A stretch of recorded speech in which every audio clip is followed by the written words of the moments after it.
এই মাঠে খেলেছি, এখনো যারা খেলে তারাও এই ম্যাচে খেলছে।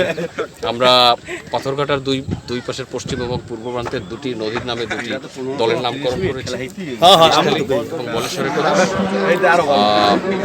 বিষখালী এবং বলেশ্বর আমাদেরকে বাঁচিয়ে রেখেছে, আল্লাহর বিশেষ নিয়ামত। আমরা বিষখালী বলেশ্বরকে বাঁচিয়ে রাখবো, তারা আমাদেরকে বাঁচিয়ে রাখবে।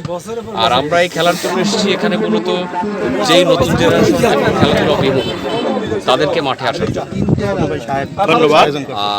মজিউজ্জামান শাহেদ এই খেলাটি আয়োজন করেছে, তাকে বিশেষ ধন্যবাদ। যে ঈদ পুনর্মিলনী এবং এই এখন তো চলে যাওয়ার সময় হয়েছে, চলে যাওয়ার আগেই একটা ফুটবল ম্যাচ আয়োজন করেছে, তাকে ধন্যবাদ।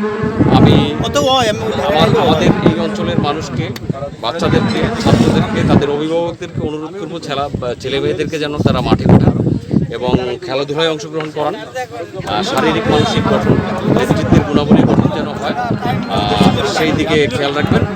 আমরা খুব বেশি সময় হয়তো হাতে নেই, আমরা খেলা শুরু করব। আমাদের খেলা উপভোগ করার জন্য আপনাদেরকে আহ্বান জানাচ্ছি। ধন্যবাদ।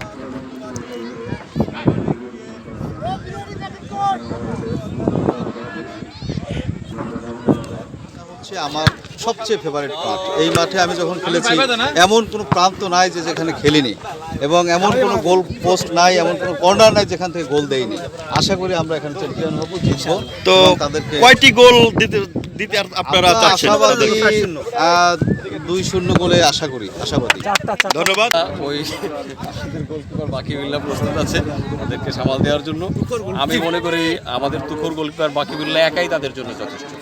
আর আমরা বলছি না যে আমরা তাদেরকে একালি দিব, কিন্তু খেলায় যেই দলই জয়ী হোক ঘোষণা আমরা করব, আমরা যেটা ঘোষণা করব সেটাই হবে। তার মানে আপনারা একালি দিবেন? প্রতি বছর আমরা অপেক্ষায় থাকি এই দিনটির জন্য, ঈদ পূর্ণ মিলন উৎসব। পাথরঘাটা খেলাধুলা শুরুর লগ্নে তারাই ছিলেন প্রয়াসের শ্রদ্ধাভাজন মানুষজন, তো তাদের প্রতি কৃতজ্ঞ থাকব। এখনও তাদের এই বয়সে এসে খেলাধুলাকে হৃদয়ে ধারণ করে পথ চলছে। শ্রদ্ধাভাজনদের প্রতি শ্রদ্ধা থাকবে। ভালো থাকবেন সকলেই।